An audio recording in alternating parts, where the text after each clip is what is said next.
most common source of inflammation is what's on the end of your fork.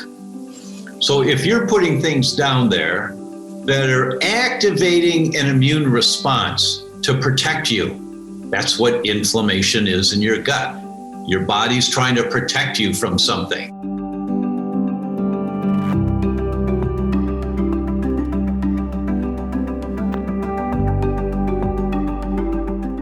Hi, I'm Dr. Jeffrey Bland, and this is Big Bold Immunity. This is your introduction into the fact that all of our health travels through our immune system. It's easy to say, but maybe it's more difficult to really understand what that means and how to implement it in your lives. Our podcast is going to be exploring that through the lens and the expertise of individuals who are leaders in the field. And in this issue, we are extraordinarily fortunate to have Dr. Tom OBryan, a friend, colleague, thought leader, researcher, author, personality, and one of the individuals who's really made this concept of gluten and its concern as it relates to immunological influence become a topic that has had a global impact on our food distribution system and how people think about eating and their immune system.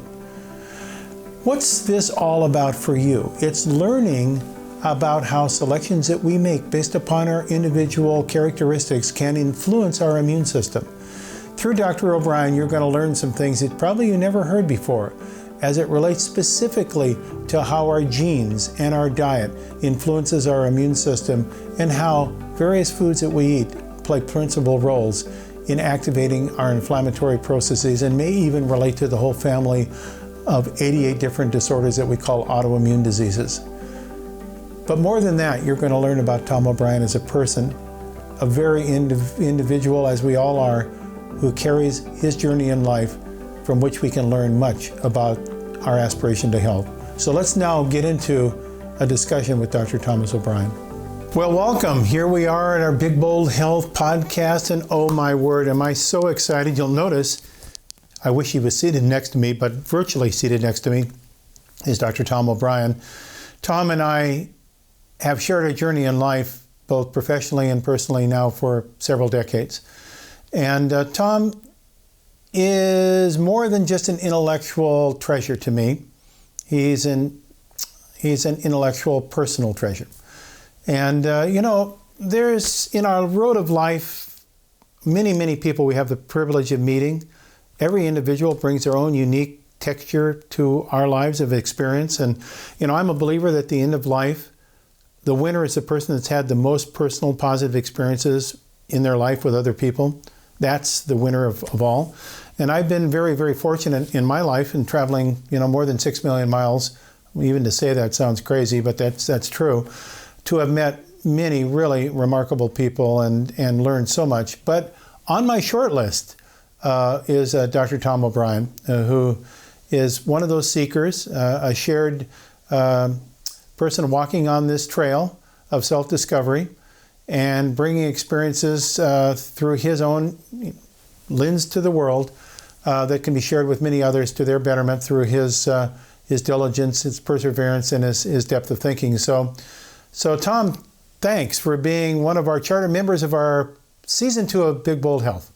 Well, thank you. It's a real honor to be with you, Jeff. This journey we've shared has been one of we see each other a couple times a year and kind of like high five and how's it going and what's new on the plate. And it's just been a treasure for me also to refer to you as my mentor and a gift as my friend. So thank you very much. And it's a pleasure to be on Big Bold Health. Well, thank you. One of the measures I used for evaluating the nature of connection you have with other people on the planet is how it brings out of you the deepest of your emotions.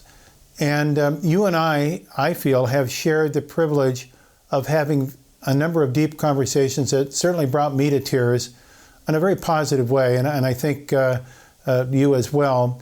And my father said many very important things to me as I grew up, but one of them that has stuck with me that I've said to so many people since was he said, so Jeff, as you grow up, if your life is like mine, you're going to have three kinds of interactions with people over time. You're going to have interactions that lead to the discussion of things. You're going to have interactions that lead to the discussion of people. And you're going to have interactions that lead to the discussion of ideas. And of all those three, most of your time probably will be discussions about people and things. And you probably won't remember those so much.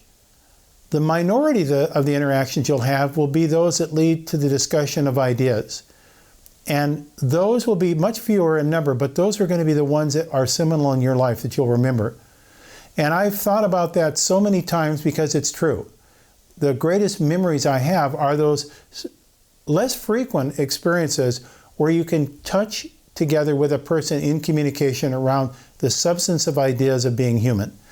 And you and I have had the privilege, I believe, of those kind of seminal moments over the years. So with that as kind of a sociological introduction, why don't you tell people about who Dr. Tom OBryan is from the level of your discovery of life, because your trail of living has been quite remarkable in its own right. So I'm going to turn it over to you to give us your story.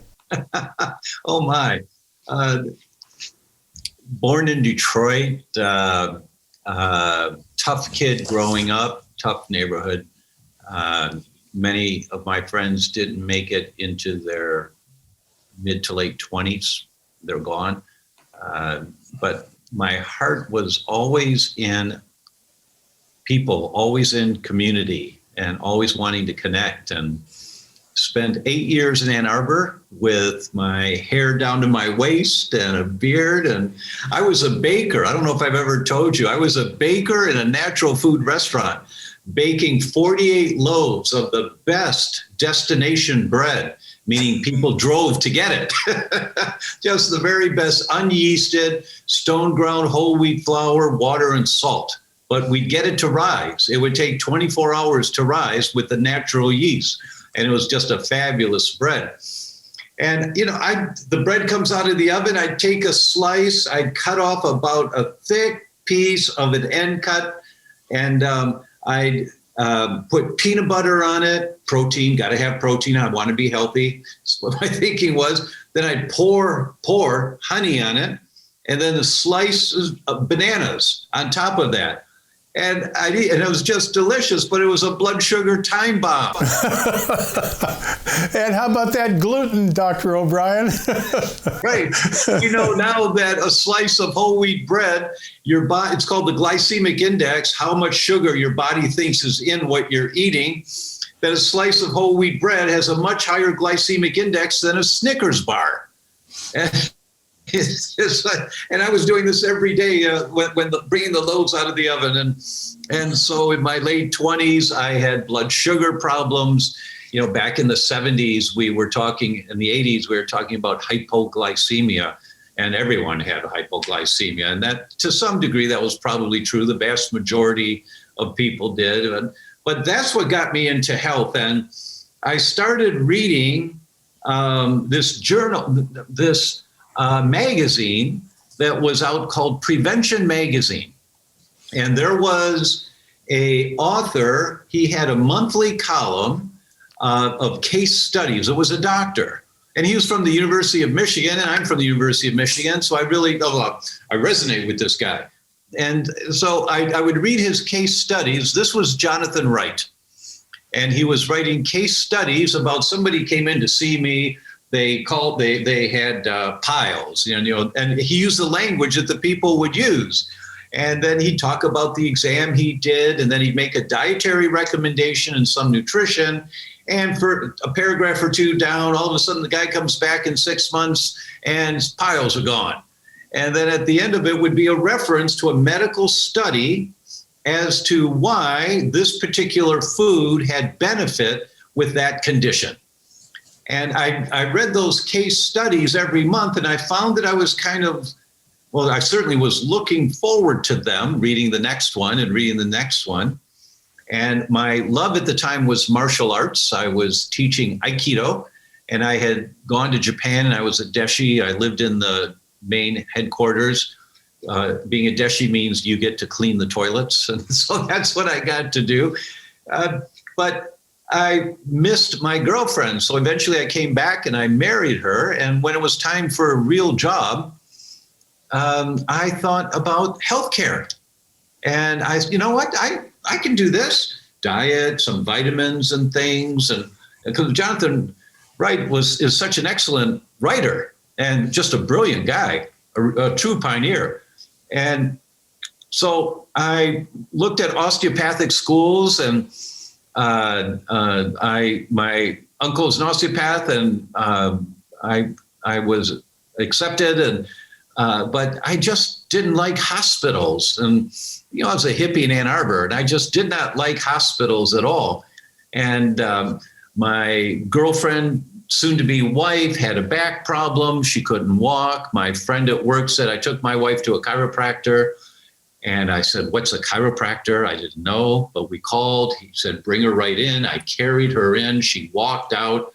And Dr. Harold Swanson was 76 years old, just a beautiful, kind man, ham-hock hands.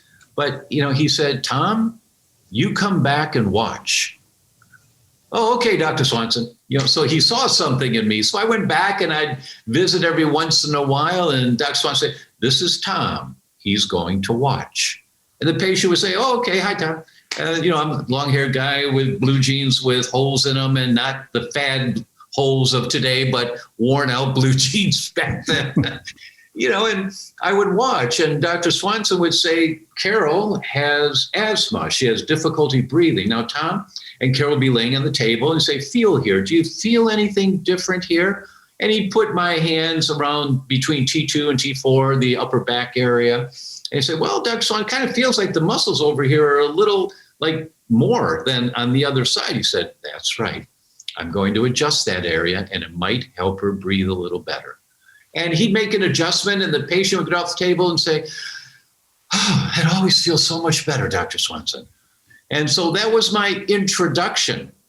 And this 74-year-old man would say things like, Tom, everyone should rest, and your digestive system should have a rest.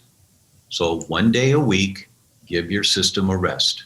So he was talking about fasting, and he didn't know what he was talking. He didn't know the language we know today or why, but he was introducing these wholesome concepts of what a healthy body is like. So I enrolled in chiropractic school. I went to Chicago. This was January of 1978. And some of my first talks that I heard outside of my instructors, Jeff, one of the first was you. And you were in Chicago. You came to Chicago, and I just sat and went, yeah. I didn't know half of what you were talking about, but at the time, but it was such a catalyst for me, just carrying me up from the Prevention Magazine case studies with the reference in the back to saying, this doctor in the British Medical Journal said this, and this doctor in the Journal American Medical Association said this. And you see what this one said last week in the Journal of Pediatrics and how they connect. And you got me thinking about how to connect science facts and not be stuck in one line of thinking. And it's just been a journey ever since. So that's again, I didn't realize this connection we had with Jonathan Wright, because Jonathan Wright and I both started together in Redmond, Washington, Bellevue, Washington. He was with the local kind of health group, and I was with Dr. Lee Bowles at the time. I was a professor, and I was head of the laboratory that served, the medical lab that served Dr. Bowles' clinic. And he and I were together and starting in a study club. And we met both as authors for Prevention Magazine. I wrote an article on vitamin E from the work that we were doing.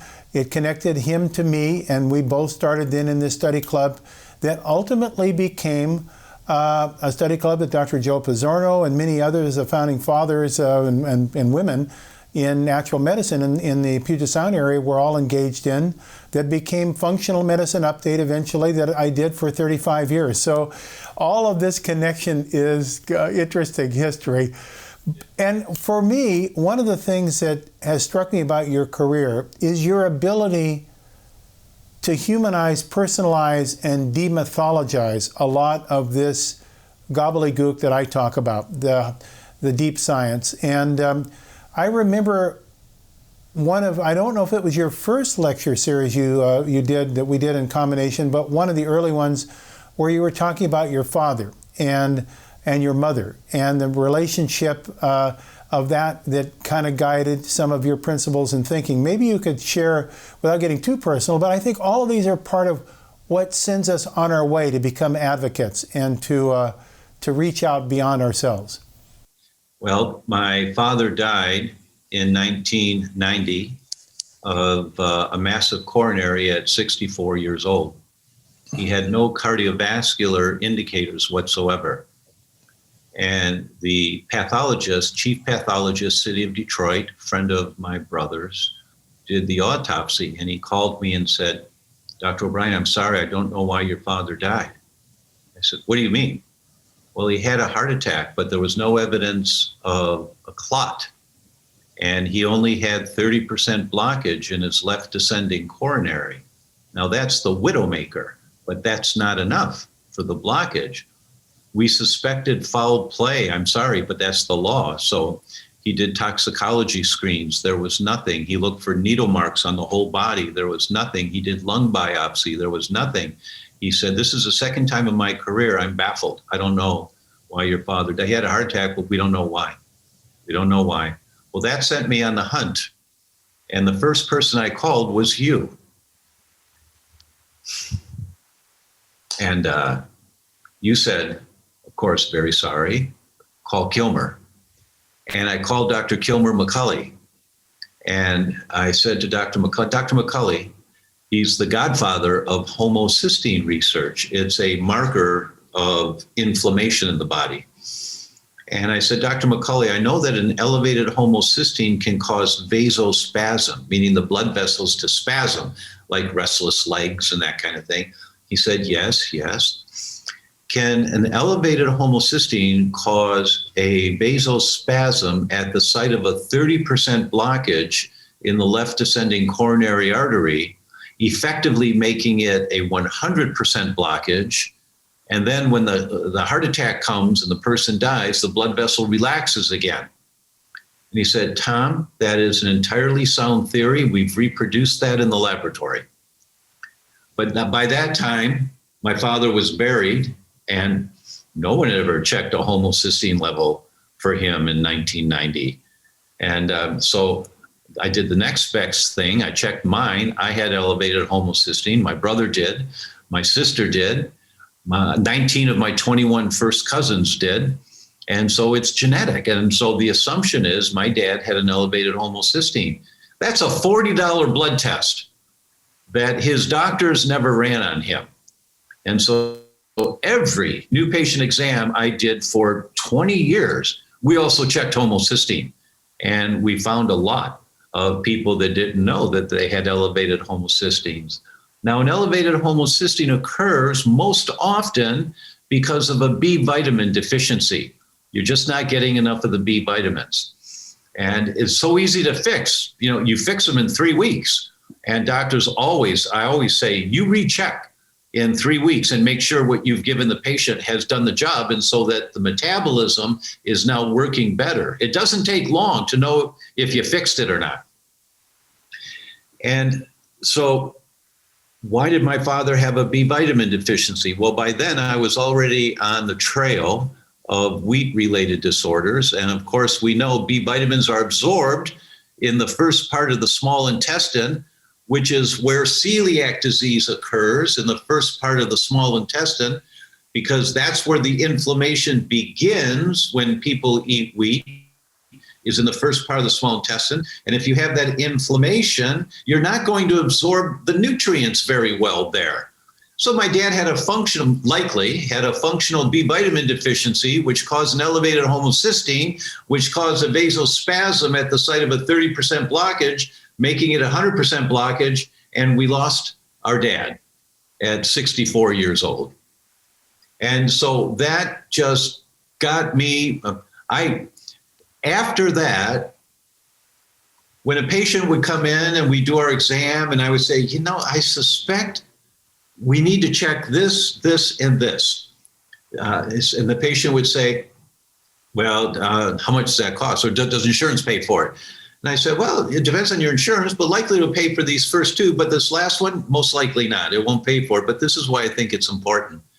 And if the patient says, well, doc, I don't want to spend the money, I can't afford it. I say, okay, patient refuses such and such blood test because of finances. Would you please sign this? And I put it in the file. And well, why would I do that? Well, because I'm going to do my best to help you. But if you die because I didn't know that you had an elevated homocysteine or whatever the marker is for the test, I'm not responsible. No, okay, I'll do the test. Good, thank you. And doctors should be concerned if they order tests and they come back normal. Because you don't order tests to go fishing to find a problem. You order tests based on what your clinical indicators are of this is a likely path where there might be a problem. And I can't miss it because it killed my father. You can't miss it. So when people would give me flack, excuse me, but if they give me flack about my recommendations because they can't afford it, and then 2 months later, I see them on the street or in the shopping center and they have a deep tan because they just came back from 2 weeks in Mexico, that got me to understand that I wasn't educating well enough about the priority of why the test was important. So my entire career has been based on the premise, test, don't guess, so that we don't miss things. So Tom, oh boy, this is why we do these discussions, because this is another place that you and I are deeply connected. So my beloved father, who later in his life worked with me in the start of what became later to be HealthCom and functional medicine, who I'm very proud to say in his retirement, I had to force him out of the company so he could spend more time with my mother. And in his retirement dinner, he said he had actually recorded every boss that he had ever had since he delivered architectural drawings during the Depression to help his family out at 10 or 11 years of age. He had every boss he had written down, person that he reported to, and every job he had had. He eventually became an aeronautic engineer. And so at the end of his story to the team, this little address he was giving as he was retiring to our team, he said, and I want you to know the reason I've gone through this is my last boss was my son. And he was the best boss I've ever had. Now, that's the kind of relationship that I shared with my father. So after he did retire, and he and my mother spent more time together, he started to develop Parkinsonism. And it got to the point where his quality of life had become so impaired that the thing that he loved doing the most, which was programming on his computer, was now really jeopardized. It would take him something like an hour to write a line of code just to get his hands to use the keyboard correctly. And obviously, my mother was the principal caregiver. And so she and I would be in conversation. And she said, so Jeff, the stuff that you do, is there anything you think we could do for your father? And he was being seen by top-line medical professionals out of Stanford, actually. They were living in Northern California at the time. And I said, well, I wonder if his internist has ever measured his homocysteine and his methylmalonic acid levels. And when I looked at the pedigree of his internist, he was an MD PhD with his PhD in hematology.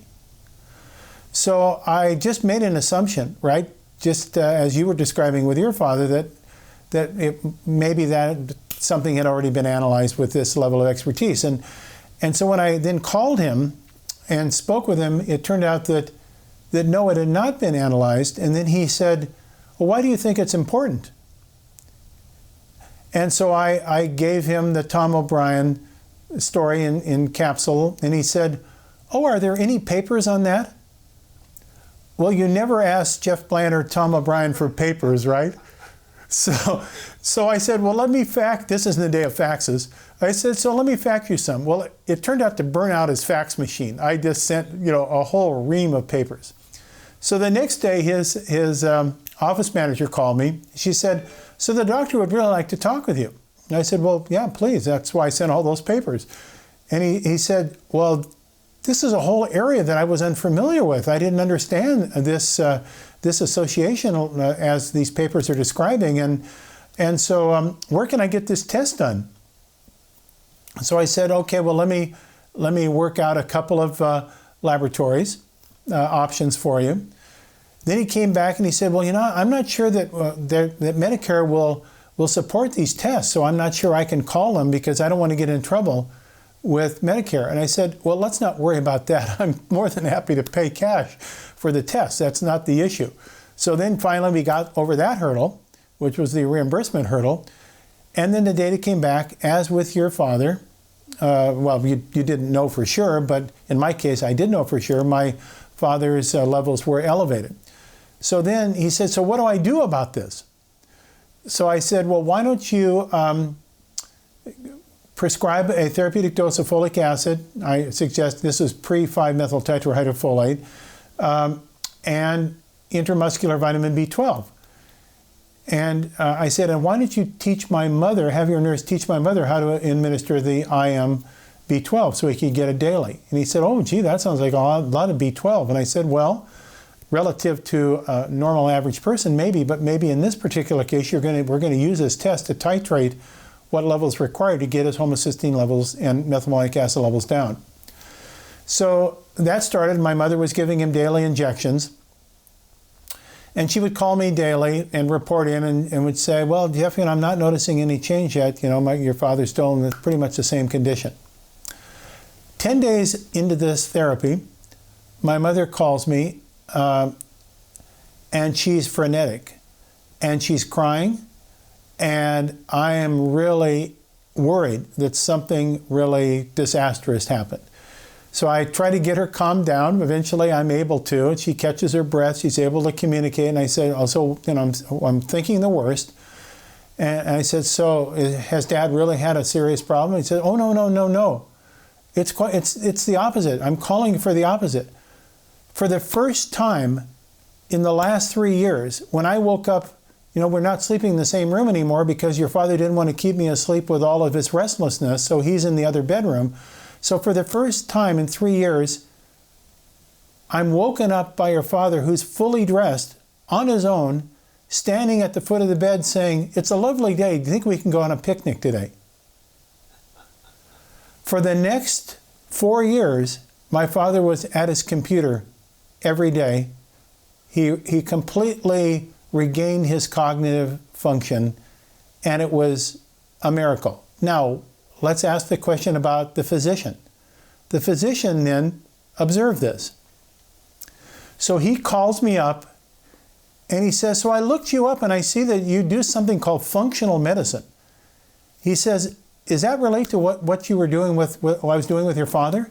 And I said, yeah, that's a part of it. That's part of what we're in our body of knowledge that we teach. And he said, hey, this could be really interesting for me. I think I want to be doing this. And I said, well, fine. I'll send you some information. We have courses. This is just when we were starting the Applying Functional Medicine Clinical Practice program. And, you can do this in a couple of sessions, get the basic information. When I sent him the information, he called me back. He says, I'm really busy. Do you have a 1-hour tape that I could listen to do this? And I said, well, it actually takes a little more than 1 hour. Even with a person with all your background and education, it really takes more than 1 hour. So unfortunately, he never took that up, but later I went down and saw his office some year later. And now he was on his shingle, internal medicine, hematology, and metabolic disease specialist. So, it's so interesting what we learn about ourselves, other people. The story here, however, is so similar to the story that you experienced. And what it does, as it did you, it did me, embolden me to not be apologetic about what we do, try to be understanding of those that don't know, try to do the best job I can in communicating. But if there is a resistance and a unwillingness to even open the door for exploration, then my thought is, don't waste the time. There are plenty other people out there that have still neuronal plasticity, that have enough open-mindedness to look at these opportunities. So I think we've shared the same energizing our advocacy through our parental experiences. I've tried to be kind when talking to a patient about a practitioner like that they may have. And I've said, well, it may be time to expand your healthcare team and just bring on another specialist who might have a different outlook. Or when patients come in and they're on high blood pressure medication, I'll say, now look, here's what we're going to do. You stay on your medication, of course. You need medication, you take it. But I want you to go back to your doctor and say, listen, I've met this new doctor that I'm working with. I'm changing my diet. I'm learning to exercise. I'm taking some vitamins. So would you monitor my blood pressure for me? Can I come in like once a week or whatever you think is appropriate, so that you monitor me so that I don't take too much medication, because they're telling me my blood pressures might get better. And if it gets better, I can get dizzy if I take too much medication, or I could pass out. So could you monitor me? And every doctor in the world wants their patient to be healthy. And one would assume they would say, yes, of course, come in once a week, we'll check your blood pressure. If they say, no, don't take any of that, then you get a new doctor for your blood pressure to monitor you, right? But we all have a place in this world to contribute. We all do. And it would be silly to think that you don't need to see a hematologist if you've got a blood problem, just do functional medicine. Nonsense. You see the specialists you need to see to CYA, to cover yourself, right? But also be looking and asking, where might this be coming from? What in my life has set up the direction of my health so I'm going downhill here? It's like a boulder rolling downhill. There's nothing in the world that's ever going to turn your health straight up like this. It just doesn't happen. The best that you can hope for is to taper that downward slope and plateau it out. And then eventually, as you're going to more health, the destructive processes are slowing down and they stop, right? It's like in Big Bold Health's omega-3s, you've got these pro-resolvins in them. No one puts pro-resolvins in their omega-3s that I've seen before. What a great idea. Because what pro-resolvins do is that you've got inflammation. It's normal to have inflammation. You must have some inflammation to protect the body from the bugs we're exposed to and all that. But if you have too much inflammation, you want to turn off those genes of inflammation when they're no longer needed. And so you've put some pro-resolvins in the omega-3s that just help calm down those inflammatory genes, just kind of tone them down. See, genes don't, I shouldn't say this to Jeff Bland, but genes don't turn on and off. They're on a dimmer switch. And that we want to dim down the gene. There's 1,200 genes for inflammation, over 1,200. We want to dim down the genes of inflammation and turn up the genes of anti-inflammation. So pro-resolvins turn down the genes of inflammation in a gentle, easy way. I mean, it's just, there's some common sense things that unfortunately, I just did a talk in, where was it? London. A couple of days ago. It's all remote now, so I don't know where I am sometimes. Yeah. And I was talking about, unfortunately, the nutrition education in medical schools has been terrible. A paper in 2010 showed that 26% of medical schools had adequate amounts of nutritional education as deemed necessary by the American Board of Nutrition Education. In 2004, it was 32%, but in 2010, it was 26%. So I looked, and in 2015, it was 24%. In 2018, it was 26%. So our medical students are coming out of school without knowledge about diet and nutrition. And it's not their fault. It's the system that they've come through. They're just not getting the knowledge. And I thought about it. Why is that? And I wanted to look up some documentation, but I didn't. I didn't have time to do it yet, about how much the pharmaceutical industry contributes to medical schools on an annual basis for grants on research and things like that. And so pharmaceuticals is the emphasis, whereas how much do nutrition companies contribute to medical schools?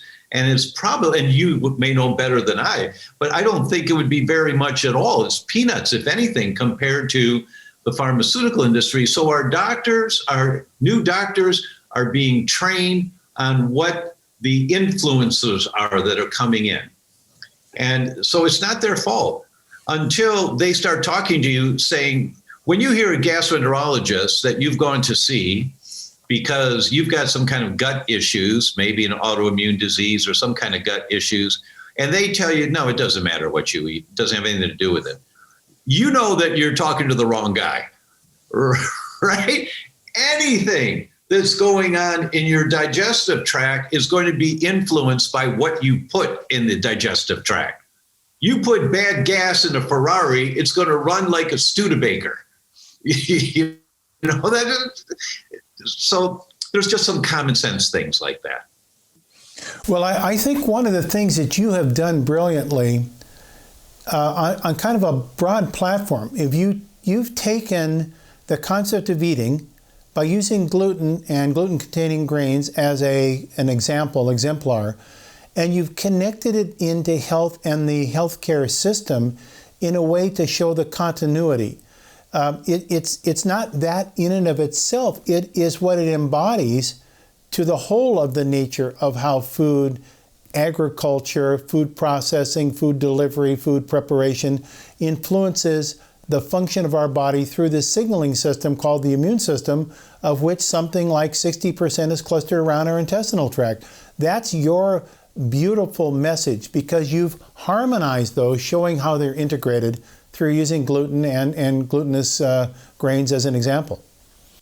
Well, thank you. Thank you for that. And, you know, it just makes sense that if you're putting things down there, common thing I say is most common source of inflammation is what's on the end of your fork. So if you're putting things down there that are activating an immune response to protect you, that's what inflammation is in your gut. Your body's trying to protect you from something. And it could be an altered microbiome that's developed over time. It could be the food you're eating or something you're drinking. Could be the bugs that you've accumulated in your gut. But your immune system's trying to protect you. The more you put down there that activates an immune response, the more you're withdrawing from the bank account of your immune strength. How do you expect to fight a virus that is threatening right now if your immune system is constantly fighting to protect you, so many resources to protect you from food that you're eating that's causing a problem for you? Now, people say, well, I don't have a problem with wheat. I feel fine when I eat wheat. Well, the science tells us that the ratio is 8-to-1. For every one person that has gut symptoms with an immune reaction to wheat, there are 8 that don't. They've got brain symptoms or skin symptoms or joint symptoms or hair symptoms. They're losing their hair, or thyroid symptoms. They don't have gut symptoms. So if you think that you have to feel bad from a food you eat before you need to check to see if it's taxing, you're withdrawing from the bank account of your immune system, if you think you have to feel bad, you're going to miss it 7 out of 8 times. Yeah, and I thank you, because that was really, and I owe you some homage for this. That's what kind of led me into this Himalayan Tartary buckwheat story. Because as I learned about its history and use of 3,500 years as a food source, and saw that it's a gluten-free, not a cereal, it's a fruit seed, and that it's got all these unique polyphenols that also have immunological activity, I thought to myself, well, here is something that really, at this time where we're being burdened with foods that are all challenging our immune system, why don't we bring back this product that actually was a colonial food that was brought over by our colonial ancestors to the States because it's such a hardy thing to grow, doesn't require fertilizer, doesn't require irrigation, it has its own insecticides it makes through all these polyphenols, so it doesn't need biocides. Why don't we rebuild that back into the American food supply system? And that was really a lot of building off of your advocacy through this whole field of food and immune system. Well, thank you. I think it's very kind of you to say that. And my wife and I, we have our coffee time is sacred in the morning. It's my wife and I and our son, and we sit outside and listen to the birds and watch the butterflies and have our coffee. And we love having our cookie. We have one cookie a day, and our cookie always contains Himalayan Tartary buckwheat. So that's our daily dose of getting those polyphenols. The two things that I say, I've done a lot of talks in the last year about this virus and about the threats from the virus. What do you do for the immune system? The two things that I say that will help you dramatically is first, identify how you're throwing gasoline on the fire, causing inflammation in your body, meaning withdrawing from the bank account of your immune system, and stop withdrawing so much from the bank account. Stop eating or being exposed to the food, if there are foods. That's one. And the second thing, thanks to our friend Dr. Deanna Minnick, is the rainbow diet. That I want the full spectrum of colors. And Deanna says 50 foods a week, 50 different colored foods a week. And that's the goal, Mrs. Patient, because those colors of the vegetables and fruits, those colors are the polyphenols that help strengthen your immune system. You know that the virus has to get inside your cell so that it can shed. They don't reproduce, they shed. But they have to get inside the cell. And to get inside the cell, they have to go through the receptor site out on the outside of the cell. And the receptor site is like a catcher's mitt. The pitcher throws the ball to the catcher and it sits on the outside. Well, when you have abundance of polyphenols sitting around your receptor sites, then the virus has a really hard time getting in and it gets eliminated. So the more fruits and vegetables you eat, the stronger your immune system gets. And now we include in that recommendation Himalayan Tartary buckwheat. Well, thank you. And you've also done a really nice job of demythologizing a big thing in science that won a Nobel Prize for Medicine and Physiology back in 2012 called pattern recognition receptors, of which there are members of that family with different names like the toll-like receptor family, TLRs. And we've now learned that they're triggered by debris from bacteria in the gut, so-called mucopolysaccharides that can activate these toll-like receptors that initiate then a signal to the whole body. And you've done a very wonderful job in helping people to understand, without getting too science geeky, about how these receptors that are unique genetically to each of us receive information from the diet and influence the whole body in terms of response. So maybe you want to just say a couple of wisdom words that you do so well. Thank you. Thank you.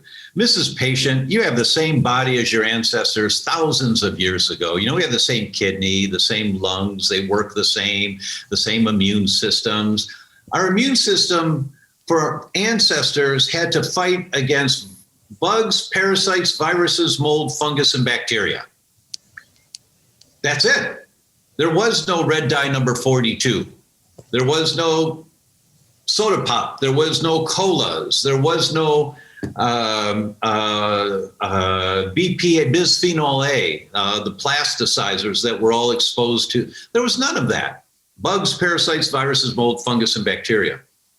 Our immune system today is the same as our ancestors. We've not genetically changed. And so there's not been enough time, tens of thousands of years, to genetically change and adapt. So our immune system today is designed to protect us from bugs, parasites, viruses, mold, fungus, and bacteria. So no matter what comes in, the inflammation response, your immune system thinks it's a bug, parasite, virus, mold, fungus, or bacteria. So when our ancestors found food, first they'd sniff it. Then they'd nibble at it to make sure it was okay. Then they'd eat it. And if there was bad bugs on the food, but not enough to make the food rotten, so they couldn't smell it, hydrochloric acid in the stomach is supposed to kill it. Hydrochloric acid kills everything. But if it doesn't, there are sentries standing guard just inside the first part of the small intestine. It's called the proximal part of the small intestine. Those sentries are standing guard. They're what you refer to as toll-like receptors. There's 9, I believe, for humans. Toll-like receptor 4 is the one for bugs.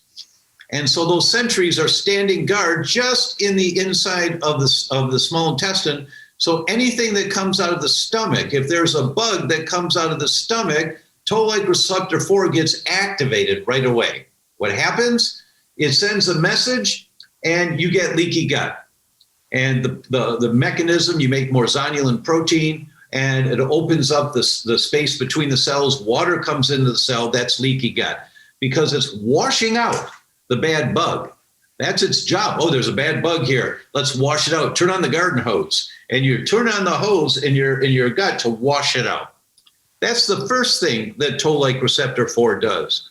The second thing, toll-like receptor 4 activates the major amplifier of inflammation. Now, I always talk about garage bands when I talk about, because back in the 60s, garage band. Why were they called garage bands? Because our parents said, take that stuff out to the garage. It's too loud in the house, right? And we'd have to get an extension cord and plug it in from the bedroom, out the window, out to the garage, because there was no electricity in the garage back in the 60s, right? And we do the amplifiers. Well, the major amplifier of inflammation in the body is NF-kappa B. And toll-like receptor 4, the sentry, turns on NF-kappa B. So here comes all the inflammation in your gut. So now you got leaky gut and you get inflammation to kill this bacteria. It's a 1-2 punch. What we've known now, and the first paper I read on this, I think was in 2006, Scandinavian Journal of Gastroenterology, 2006, is that wheat activates toll-like receptor 4 in all humans. So your gut, the human gut, misinterprets gluten as a harmful component of a bug. And this occurs, and the papers are really clear. They say this. Maureen Leonard from Harvard says this in her paper in the Journal of the American Medical Association. This mechanism occurs in all humans who consume gluten. That means you. Well, I feel fine when I eat wheat.